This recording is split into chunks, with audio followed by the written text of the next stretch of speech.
I'm recording. Okay.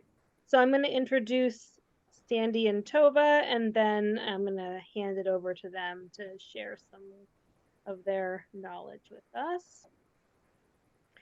So Sandy and Tovah are both CCM2 folks affected with the CCM2 gene. And Sandy has been a prolific writer, so she's written lots of things over the years. And most recently, she wrote a book called Who Will Butter My Toast? How to Create a Handbook for Caregivers. And she also wrote a book called When God Comes Knocking, um, and Helping Your Special Needs Child. And lots of magazine credits. And she wrote an article in Women's Day called Through It All, Two Friends Battle Breast Cancer Together.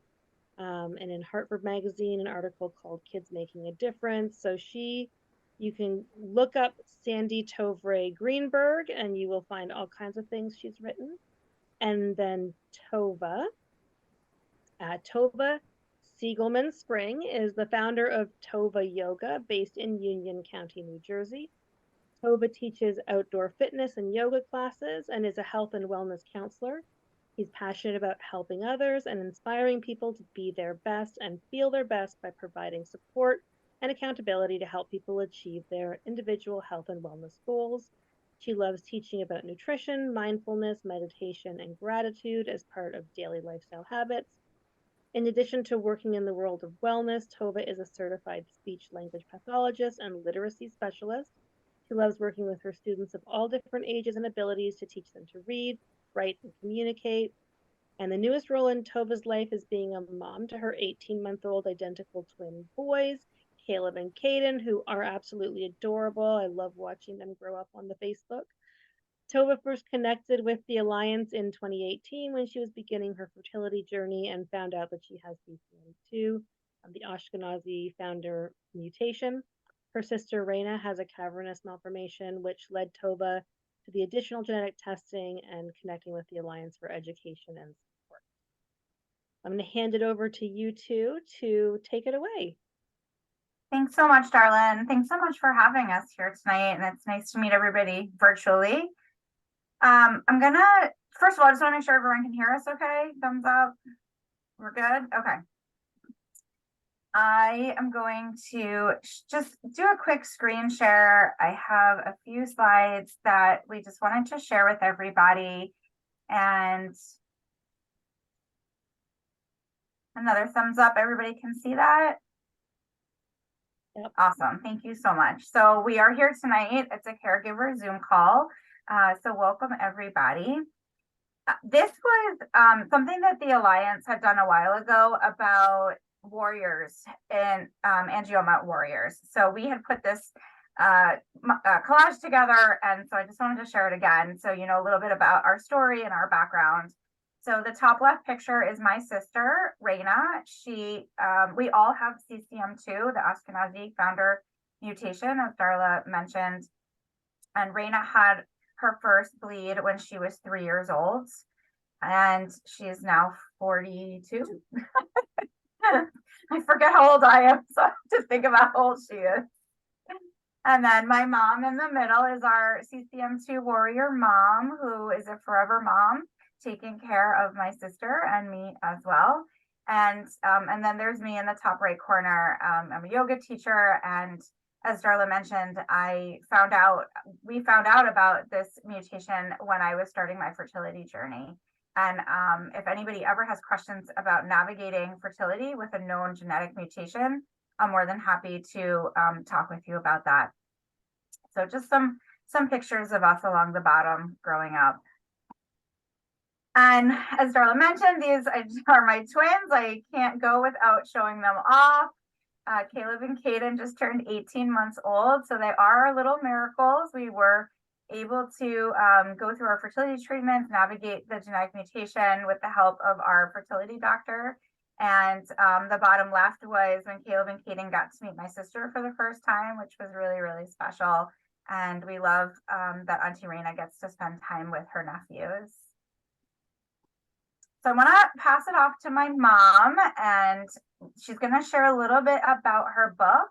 And then just so you know how the rest of the night is going to run, my mom will share a little bit about this amazing tool that she has created. And then we'll pass it back to me. And we're going to talk a little bit about mindfulness and self-care as a caregiver. And then I'm going to lead you through a guided meditation at the end.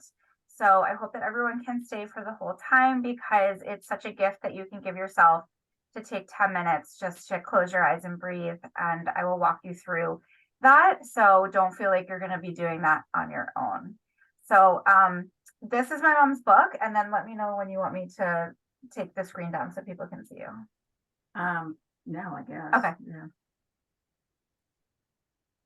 So first of all, before I start, this is my bracelet.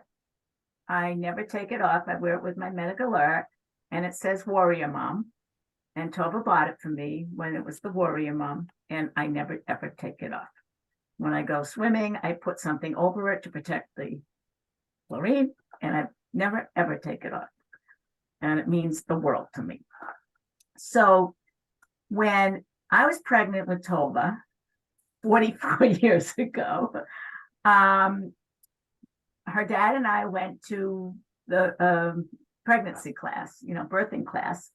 And I remember this to this day, and it's the opening line of the memoir, When God Comes Knocking, that I wrote the story about our family and Raina's journey of having the bleed at 3. We did not know about the gene when she had the bleed. We didn't know what it was, malformed blood vessels. But I opened the book by saying, I sat in the birthing class and watching a film on cesarean, and I said, I don't need to watch this film. I'm not going to have a cesarean. Born cesarean. So a big lesson right away, never say never. And never say, I didn't know I was going to have a 3-year-old have a bleed and go through what we went through. And it's been a journey. I fell into this handbook totally by accident. I thought her dad and I and Tovah, as she got older, being the person to cover for Raina and be the executor down the road, I thought we had it all covered. We got finances set up. We got her housing set up. We got her on Medicaid. She got on the brain injury waiver of Connecticut because we moved from Boston to Connecticut. And I'm a caregiver. Okay, I'm done. I did everything. I took care of Raina. She's settled for life, for her future. When we're not here, everything. No, you're not done when you get a caregiver. That's just your beginning. Mm-hmm. And I learned that the hard way. It was Raina that started the whole process of me writing my handbook for her. She said, Mommy, when the caregivers come in, could you please tell them not to put their pocketbooks on the couch or the kitchen table? They can be dirty. They just would come in and drop them there. And that led to, which I did, I asked, and then it led to another thing, and leftover food wasn't labeled. And, then she would go out in the community and not have water or a snack or something. And, little by little, it's like building, I'm going on a picnic, I'm taking an apple, a banana, I can't, how many times can I keep remembering what to say? And I started writing them down, and it became Raina's handbook. And the response I got from people was blown away. I thought I was writing it to make me feel better and find out, that my daughter's been taken care of, and I'm getting what I want. If you don't tell them how to write, make her chicken, they're going to make it the way they know. Caregivers may be trained in being a caregiver, but they're not trained at every house how people like their chicken. Even right down to the toilet paper roll, Raina has to have it one way instead of the other. I never could remember, even because of a right-handed weakness. It's easier. It's harder to take it off if it's this way as that way. One of these days I'll remember it. But they'll just cook the chicken the way they want to, or, they may not take her out in the community the way I want. So I just put together a handbook, and the feedback I got was unbelievable. They were telling me it made it so much easier to follow, like a roadmap, a blueprint of how to take care of the client. Raina would call me up and she'd say, Mommy, she played the grossest music in the car. So, in my book, I wrote down, Raina will pick the music. She's the client, or the res, so after that, I said, I'm getting such good advice. Why don't I give a sample handbook and produce it so I can help other families go through what I just fell into this, but be prepared. Start making your notes of what, their specialties, never give her this food with that food or whatever. And then I decided, well, maybe I'll take it a step further and teach people how to write their own, catch a fish, you eat your meal, teach you how to catch a fish. So I ended up writing Who Will Butter My Toast and how to create a handbook. And it just came out in June, and it's not the kind of writing I do. I do other kinds of writing, but I did this because it was a labor of love. And it's just been, people have just come back to me to say, oh, this is going to be great. And it's even for aging people that say, I wish I had this book when I was taking care of my elderly mother. So I'm very proud of it. It means a lot, and it's out there. And the Who Will Butter My Toast came from Raina too. She asked me when she was younger, like 8 or 9.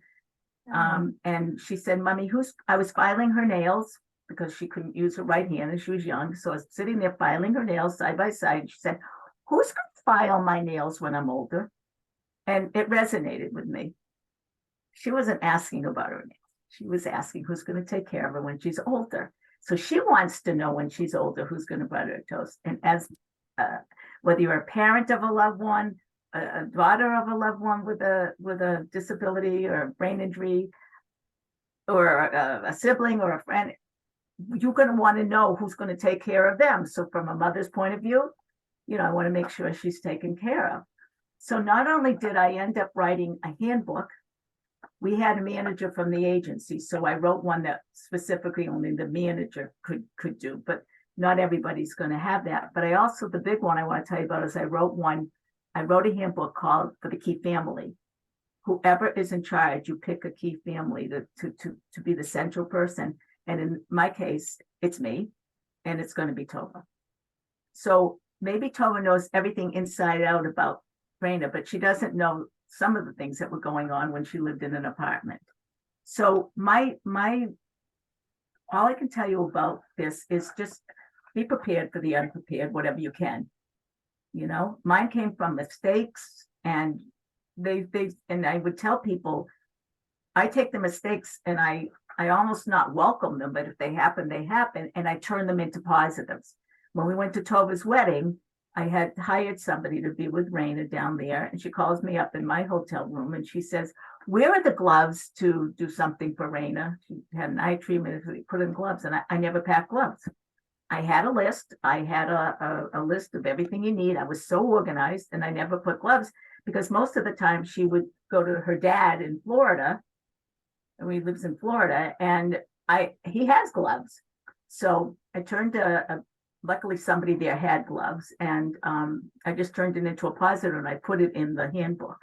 It's going to be the best peace of mind to write a handbook and to give it to somebody. And someday when I'm at that age where I'm going to need caregiving, I'm going to be very happy that I have a handbook. So I know there was time for Q&A. And so I want to allow for that if anybody wants to ask any questions of either one of us. There's a don't. Oh, I wanted to share the summary. I forgot about that. I wrote up a thing of a summary and writing it just to give you a quick summary. At the end of how to write it, I put a summary in there of do's and don'ts. The biggest don't ever assume. Don't assume they're going to know how to do something. Don't assume that they're going to take care of it the way you want to. You tell them the way to take care of it. And I give hints in that, like, don't write your book so if you want them to have a certain amount of a dessert and you're watching their weight, don't say small dish of ice cream. Say small to you could be small, could be like this, and the salt could be this. So I did as much as I could what I went through with experience, because until I told them, their idea of giving her a dessert, for a treat was like not what I would have done. So, and don't assume anything. Don't be hard on yourself in writing it. Be gentle. One of the expressions I put in, being a Bostonian and living there when they did the big dig, the tunnel they did, the Ted Williams tunnel, they had a sign up there over the one of the highways that said, Rome wasn't built in a day. If it were, we would have hired their contractors. So you're not going to write the book in a day, but if you start writing it now, you're going to be writing in the car one day, and all of a sudden you go, oh, I didn't tell them about this. You're going to write it down, or tell Siri to write it down. Best secretary ever. So just start getting prepared. If you're worried about whoever it is, even if it's yourself with the CCM2 or a child or anybody, don't use thesaurus words. Just use everyday vocabulary. Don't get frustrated. Remember, this is a labor of love in the truest sense. Don't ever relay crucial information verbally.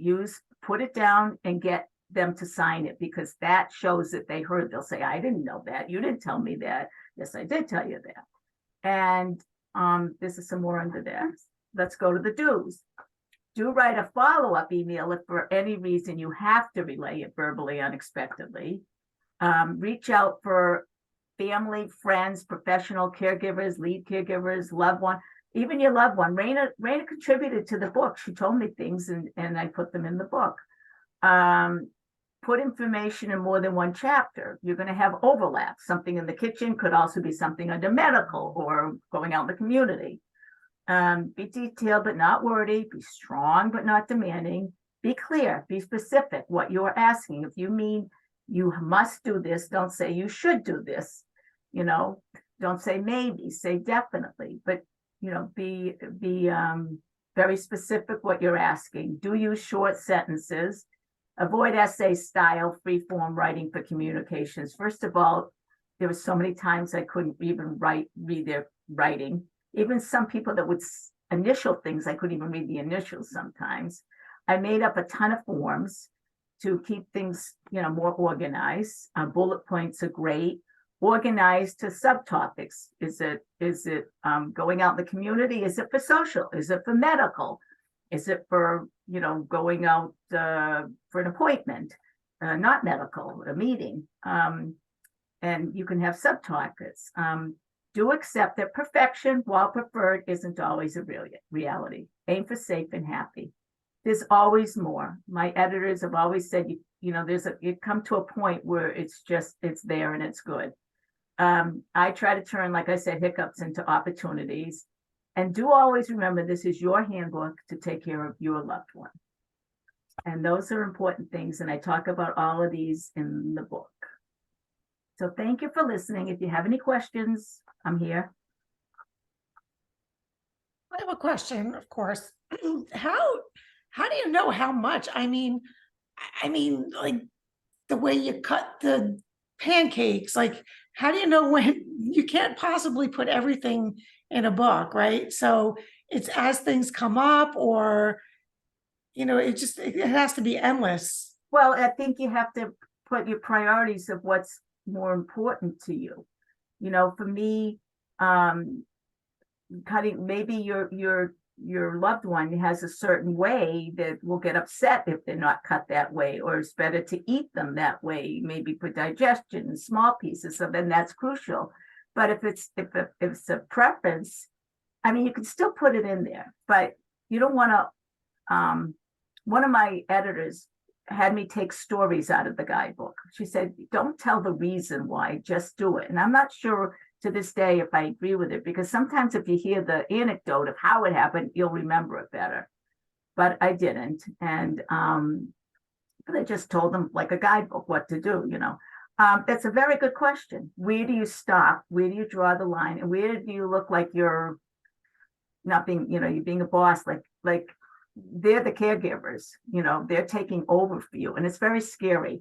And I talk about in the book that it's hard to accept the fact. When I first started seeing somebody else take care of Raina, I felt so funny. I felt guilty.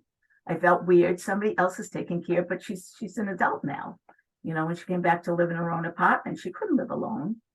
And, but like I said, the last lines of, my book is that you can turn over the reins, but you can change, you can keep right next to the reins, during the journey. You don't give it up. You just it's like getting an assistant. You're still in charge. I'm still the key family person until Tovah takes over. And I told Tovah, and I don't know how many times she has heard this from me, You must say it like a weekly or monthly. Tovah, just because you're going to be in charge someday doesn't mean you have to do everything. There's nothing wrong with hiring something. Plenty of money is going to be left for her, and get other people. You can see she's a little busy in her life, and I'm not going to do that to her. So it takes a lot, and it is overwhelming. But if it's more important that you tell them about that she has to have her or his, like certain kind of foods that she has to have, and you can just leave the pancakes out, or if it's just one or two things, add them in. It's the preference. We don't like fried food, so we won't. We say roast the chicken. We like the laundry done in hot water for like linens and stuff. Otherwise they're going to do it their way. And I did find people doing it their way. I mean, Raina bought 2 air fryers on TV. Buy it. The second one's free. You just pay for shipping and handling. Because some before I got savvy to this, let me tell you the mistakes. Some caregiver that was a sub went and got her wallet and a credit card and just let her buy it, And I ended up with 2 air fryers. I gave one away to somebody. So you pick your battles. My advice, and I do this in my regular writing, is overwrite. Put everything down and then say, is this really necessary? Or can I combine this into one sentence? I mean, and if the loved one loves everything cooked, cut up a certain way, then that makes it a more of a general thing. I mean, I had very specifics, including the toilet paper roll. Yeah. That might not be in your case. So. Okay. And the more you write, the more you have, and you might need that. And then some things will change. You might. That's why I encourage people to do separate chapters. Use a loose leaf notebook, colorful dividers, and just don't make a whole book that you're going to get bound or something, because you're going to change it. It's going to happen. Maybe the cutting the pancakes right now is important, in a year from now it's not. You just take the paper out, you redo it. It's only changing one sheet. It doesn't move everything else in the book if it was all the chapters together. I mean, the whole book together. So. She makes great pancakes for the and she makes them this size for the kids. Like a quarter, right? Anyone else? I want to give her time to do a meditation. Sorry, do you find that I know, like, when I used to write things for my son's teachers, I was always cautious to not give them too much information, because I felt like at some point they would just not be bothered. Like, is there a balancing act to that? I think there is, because you don't want to scare them away. True. I definitely think there is. I never really did anything with the teachers. I mean, Raina went to school, and she was, she was just basically needed help with learning disabilities, and having a special, in high school, she needed a special lock so she could open the locker one-handed, things like that. But with caregivers, do you find that there's that you can give them too much information? I've had caregivers come in and be grateful because they're not sure what to do, and also I organize the house like a business. I have a communication table, and that's where all the papers and everything, I set it up like a little business, and I put emergency things on the walls, but one wall is always saved for Raina's pictures and diplomas and all that. But you don't want to overwhelm them. And that's something I did a lot of the editing with a good friend of mine in the first stages of the book from back in Boston. And she said, and you're writing it confusing. I would read it over with the editors and they go, I don't even know what I just wrote. I would walk out of that job if I had to read that sentence. That's why I use the things about short bullet points, and some people love it. I had a woman that came in that had been a manager in a house and decided, for whatever reason, I don't know if it was a negative reason or she chose, so she just became back to a caregiver, not a manager. She wanted to run the roost her way. Everything was going to be her way. So it depends on who you're getting and how they're doing it, And I always say to them, well, I welcome suggestions. If you have some way you think I welcome, because some of them have given me, they may not do it the way I want or know what I want, but some of them give me great advice on cooking and cleaning, little tips there. So just the thing, all I can say is keep it as simple with your priorities and just show them that I always welcome suggestions. Like I was telling them a story that they couldn't find something because somebody decided to move it to another place. And I said, you need to let everybody know we spent a lot of time looking for something that was not necessarily, it wasted time. I said, we welcome your suggestion. If you think it's going to be better over this side than this side, let me know. It's like having a suggestion box. And that kind of eases that eases it a lot. They'd like to know that they have a voice in it, and I've gotten ideas from caregivers and I've used them, let them know that. I think from my perspective, if I can chime in, when Marina was in her apartment and I would go over and the caregivers would be there, I would see them flipping through the handbook. And I think, to your point, Darla, right, like there can be too much information, but if you prioritize each section and have the most important at the beginning, then especially I would see like when there was downtime, because I was going to visit also. So they would kind of, sit on the couch and I would visit with my sister. And I'd see them flipping through, but right, like, or if all of a sudden Reina's like, oh, I need to go to the bathroom, and then they would hop up to go help her. They got through the first couple pages of a section maybe, or, so it's just like a book where the most important is in the beginning in bold, very clear. And then maybe some of the extra residual, goes towards the end of the chapter, because they might not end up making it to the end of that section because something happens. Right. I did tell people that it's a resource book, so you don't have to memorize the whole book. But if you come in and I set up days for laundry, because if you don't set up a day and be organized, they're going to sit. I've had people sit and look at the laundry basket. Oh, I was supposed to do it. I mean, a filled laundry basket. So they come in, I have papers, I have organization, what they do. So they just can go to they can just go to the section of the book for laundry, and they only have to figure out how to do the laundry. And then it's one of those things, like you do it a second time, you check the book, you do it a third time, and then, you can know it by heart.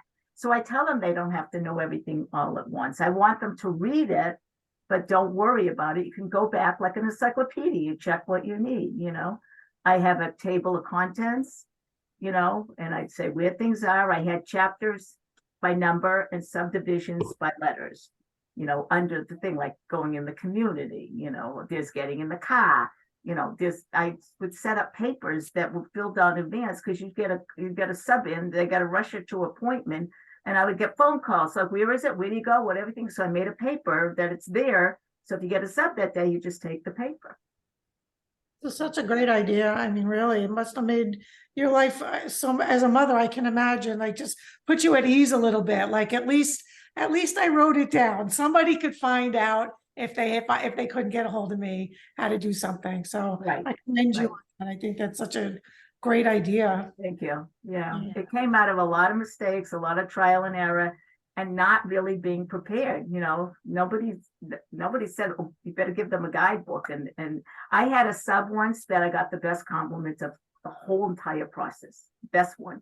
She was brand new to the agency. I had private at times and I had agencies at times. This one was an agency. She was brand new. It was the first house she ever came in to work in, and she read the guidebook. She came back a few weeks later. She told me the ultimate compliment. She said, I went to a couple of other houses and I asked them where their guidebook is, and they didn't have one. I was like, okay, it did some good. So anyhow, but it came out of just a labor of love to put together the lessons I learned. I love that. Thank you, Sandy. Thank you so much for sharing with us about your book and your experiences. I want to switch over to Tovah so we make sure that we have time to get through her material. But we really just appreciate you so much for hanging out with us tonight. Thank you. Yes, she did a great job, and I'm very grateful too, because I am going to be stepping into more of a caregiver role. As Raina ages, mom ages, and also that I'm living closer. Raina was living in Connecticut, and now she's living here in New Jersey. So I'm able to be more a part of that caregiving role. Which is, they're wonderful. I've had to go back to Connecticut a bunch of times, and Kyle, my son-in-law, and I mean, they go and they visit. I didn't even know that Kyle was stopping and seeing her like once a week on his way home, just himself on his way home. It was like blown away, but I'm here permanently. I'm living here now until we find a place of our own. And we're all in Jersey as one big family. Yeah. Yeah. So we will She's switch. a great meditator. You're in church. You're in Yes, for a we'll treat, let switch me tell gears you. a little bit and move along to be mindful of everybody's time. So we're going to switch gears and talk a little bit about meditation and mindfulness for caregivers, because it's not an easy role. And what we'll go through in just a couple of slides is talking about the effects of stress on our body versus the effects of meditation, and then how we can use positive triggers to help us incorporate these meditation skills into our lifestyle, and then just some resources for meditation before we all meditate together. So stress, we all have it.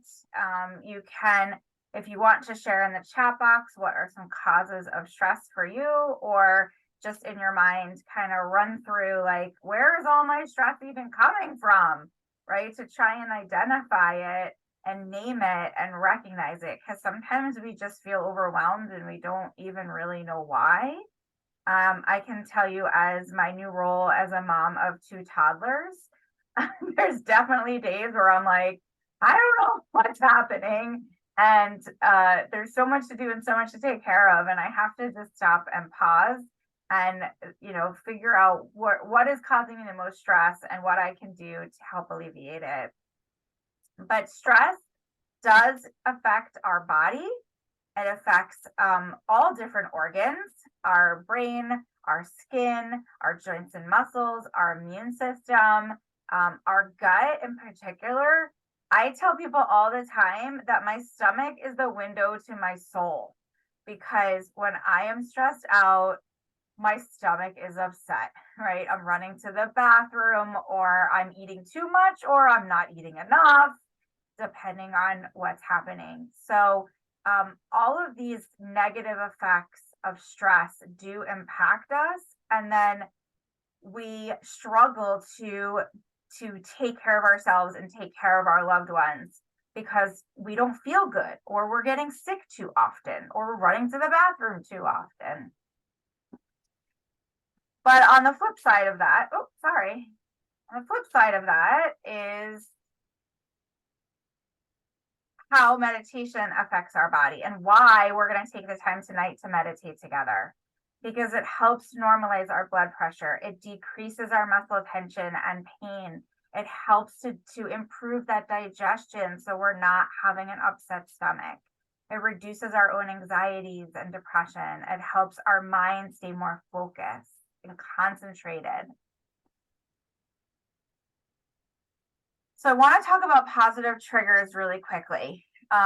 You hear the word trigger, and typically it's for a negative reason, right? That something triggers you and you get upset, or you get sad, or you have a memory of something that was upsetting. But there are triggers that can be positive triggers. And so basically what that is, you know, we're running around all day. We're super busy. We're stressed out. And it's like a race to the end of the day. So you can finally sit down and be like, oh, okay, I did it. I survived another day. I made it. And then, you know, everyone's like, oh, but make sure you take care of yourself, and make sure you meditate and drink your water and do all the things. So how can we fit those into our day and into our lifestyle so that they can be a part of our day to help us? So a positive trigger is something like setting your watch to go off at a certain time every day. Actually, if you have an Apple Watch, it has that option to do the breathe. I don't know if anybody has that or has ever done that. Or just setting, you know, you set calendar reminders all day long that are telling you where you need to be and what you need to do. but you can set a calendar reminder that goes off every day that says breathe. Like, as simple as that, right? Or, pause. Other positive triggers are actually things that are happening through your day. So example, the person that's driving, a positive trigger for her might be that after a really long day of being really busy and running around, when she pulls into her driveway at the end of the day, before, the trigger is when I turn off my car, I'm going to stop and take 3 deep breaths before I go into my house. And that's her positive trigger to remind her of how to build that breath into her day. I've had people say, like, every time I open the fridge, I stop and they take a deep breath. I can tell you, in the last 18 months, as I've been raising my twins, my biggest positive trigger was when I would feed them their bottles. And I would rush, and the babies are crying and everything is crazy, and I have to warm up their bottles, and I would sit down. And that was my trigger to remind myself to pause and close my eyes and take deep breaths while the babies were drinking their bottles. And if I didn't do that, I probably would have just kept going through my day without taking those deep breaths. So, do what works for you and figure out. I've had people tell me, like, they use a doorway. Every time they walk into the kitchen, that's their positive trigger. Because how many times a day do you walk into your kitchen? And that's your trigger to remind yourself to pause and breathe. And I just wanted to share a couple of resources that some people have used, I've used, and if you have any others, please share them in the chat box. But there's a lot of different apps. There's the Calm app is a great one. On Spotify, there's meditations, Simple Habit. I also just like going on YouTube. And one of the reasons I like going on YouTube is that you can search for a specific meditation for whatever is going on in your life. So for example, in my fertility journey, I had different stages of pregnancy, right? I was going through egg retrievals, I was going through IVF, and then I was pregnant, and then I was in my first trimester, and I was in my third trimester, and I could literally search on YouTube meditation for third trimester. So whatever is going on in your life, you can search for that. If it's meditation for anxiety, meditation for depression, meditation to reduce stress, right? You can go in and find any and it'll usually, or even if you have 3 minutes, you can go in and type in 3-minute meditation if that's all you have. So that's why I like YouTube, because you really can find what's very specific for you. And then this is how to get in touch with me. If you ever have questions about meditation, yoga, movement, exercise, nutrition, whatever it is, or like I mentioned, if you have any questions about navigating a fertility journey with a known genetic mutation, or if you just want some additional free resources for taking care of yourself, I offer lots of different free groups and webinars, meditations, and things like that I'm happy to hook you into, and they're free of charge. So we are going to get ready to meditate with that.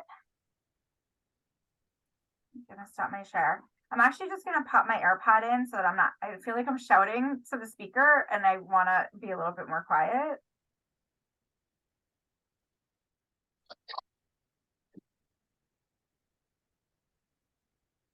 Okay, can everybody hear me? Yes. We're good on that? Okay. So we're going to start our meditation. A couple of ways to get yourself ready.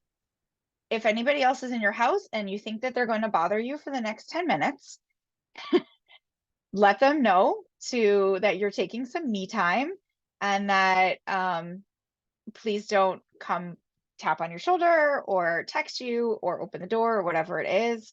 And if you want to turn your lights down, or you want to turn your camera off, or you want to go hide in the bathtub in your bathroom, you can take your device with you and do that.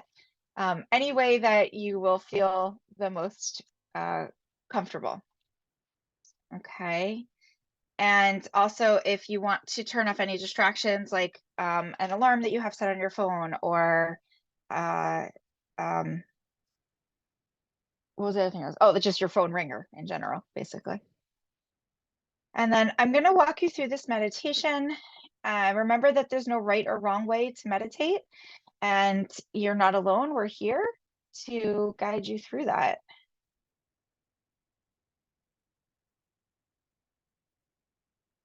Okay, so sitting in any comfortable position. And I also just want to make sure, I'm just going to mute everybody in case there's any dogs barking or babies crying or anything like that.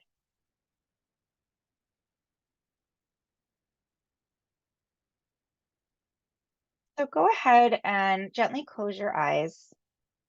And we'll talk a little bit about mindfulness and what it can do for us. Because we spend so much of our daily lives rushing, checking off to-do lists, planning for the future, advocating for our loved ones, doing this practice of mindfulness and focusing our attention on the present moment, not fighting, resisting, or changing anything, but just being present together in this moment, helps us to bring an attitude of kindness and an attitude of loving kindness for ourselves. In our practice, this mindfulness meditation has the capacity to bring greater clarity and compassion for ourselves and others as we develop our capacity to bring a non-judging kindness and acceptance to our present moment. Our mindfulness practice can help to bring balance and perspective into our daily lives.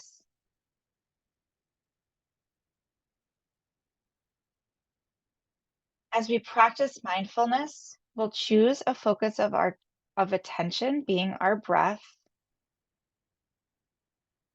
It's a good choice for a focus of attention because our breath is always with us. There's no need for any extra or special props. We can just focus on our constant cycle of breathing. And as we focus on our breath, it helps to bring our awareness back to ourselves and to this present moment.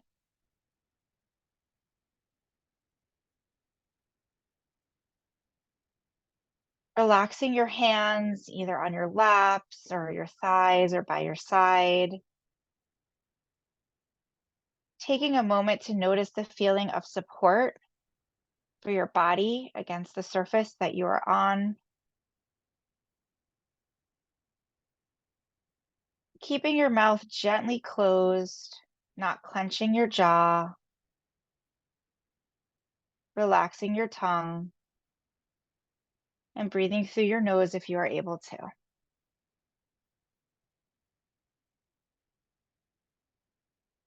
We'll start by taking a few deep cleansing breaths deep into the belly and exhaling slowly.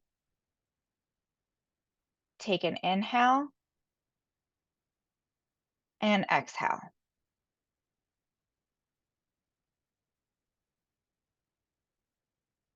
Inhale and exhale. And one more nice deep breath in and out.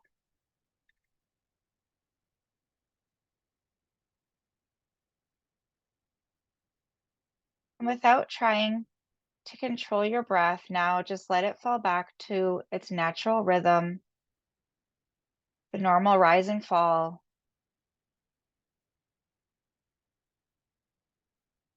Noticing how your body is slowing down.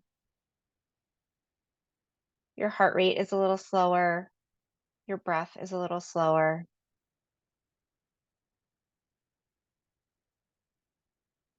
And just noticing the natural movement of your breath, the rise and fall of your chest. How your breath rolls in and out of your body like the waves rolling in and out of the ocean.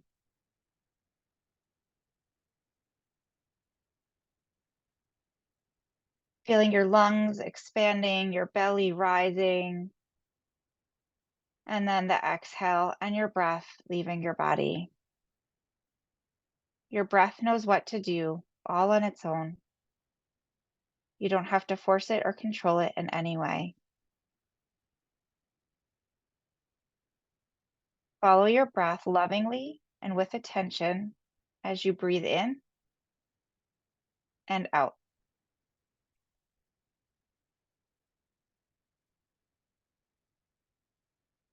There are no expectations. There is no perfection to your breath. We just notice the inhales and the exhales.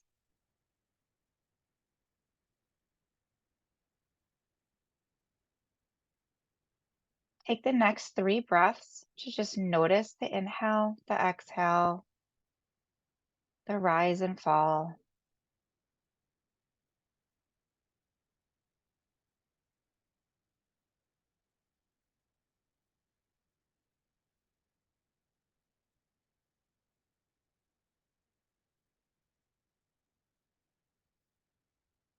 And as you continue focusing on your breath, if your mind starts wandering and you start thinking of some busy thoughts floating through, distracting your attention from your breath, it's okay. It happens. You don't have to beat yourself up for it. It doesn't mean you're not doing a good job. But our thoughts are also like the waves in the ocean. They rise and pass. If a thought pops up, you can notice it and then just let it go away and float away. And bring your attention back, focusing on the awareness of your breath.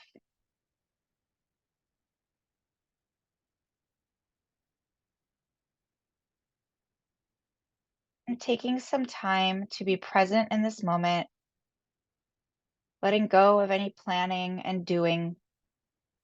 There is nowhere to be right now. There is nothing to do right now.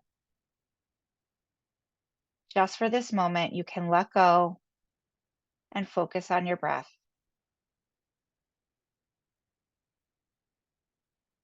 Enjoying this place of calm and quiet.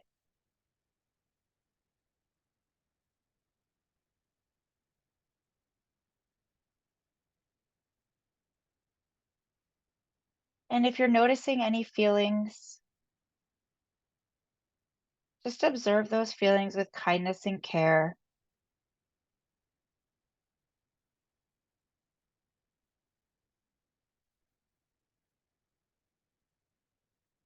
Acknowledge your feelings that rise up to the surface.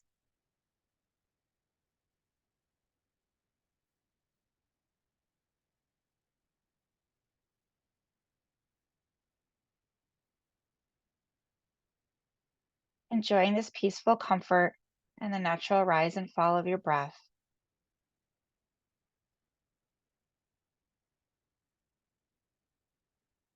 There is a deep calm that you invite with this kind and gentle attention to the present moment.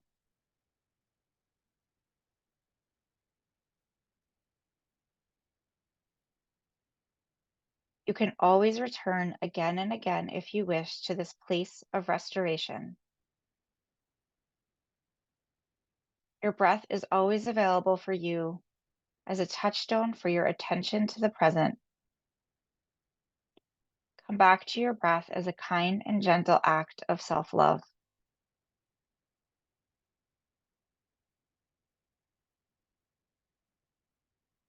We will practice a few mantras. You can just listen to them. You can repeat them in your mind to yourself, or if you'd like to, you can always repeat them out loud if that's comfortable for you. As a caregiver, I'm proud I can offer loving care.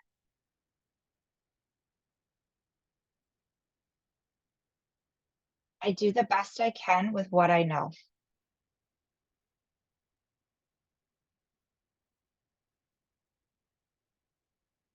I am capable of handling even more than I know I can. I have yet to see just how strong I am.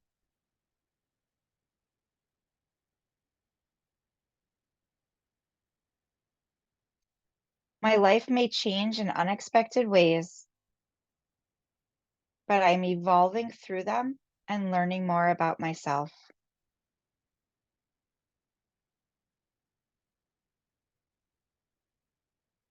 My loved one is grateful that I am here.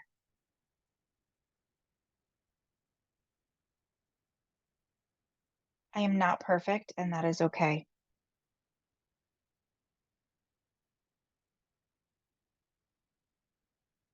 I am a welcome presence.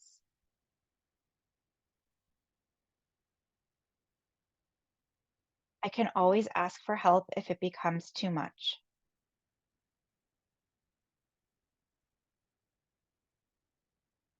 Asking for help is a sign of strength.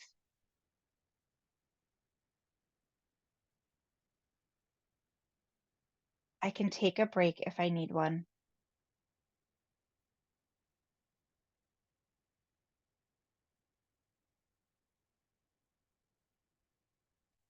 I will not focus on how far I have to go, but instead on how far we have come.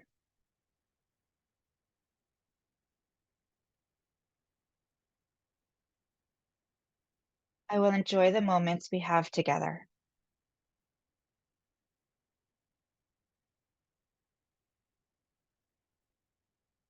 I'll give you a moment to practice any other mantras that feel right for you, or you can repeat any of the ones that we just practiced together. Or you can just take a moment to focus on your breath with those inhales and exhales.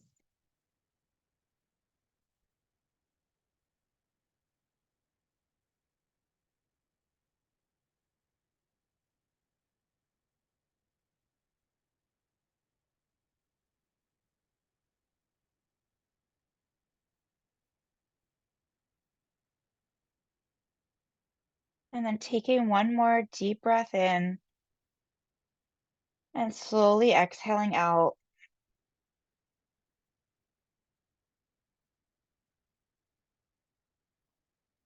Noticing the gift that you have given to yourself today, the gift of paying attention to you.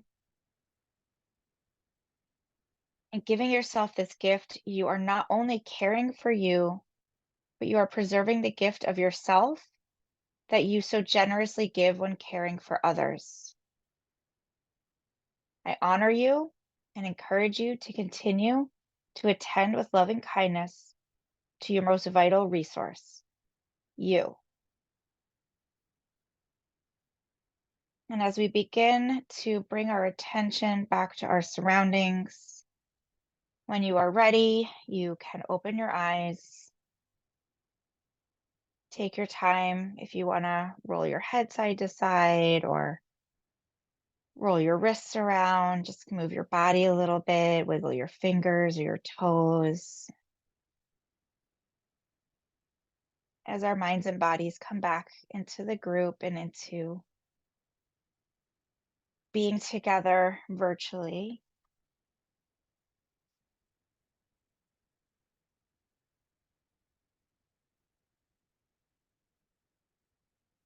And I want to thank you all for letting me come and practice this meditation with you tonight.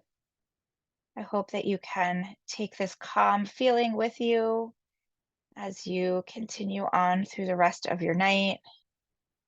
A lot of people after meditation just like to shut down, power down, and just go take a shower, go to bed. So that's a good way to end the evening. And we're just out of time, so that was perfect. Absolutely. Thank you so much, Tovah.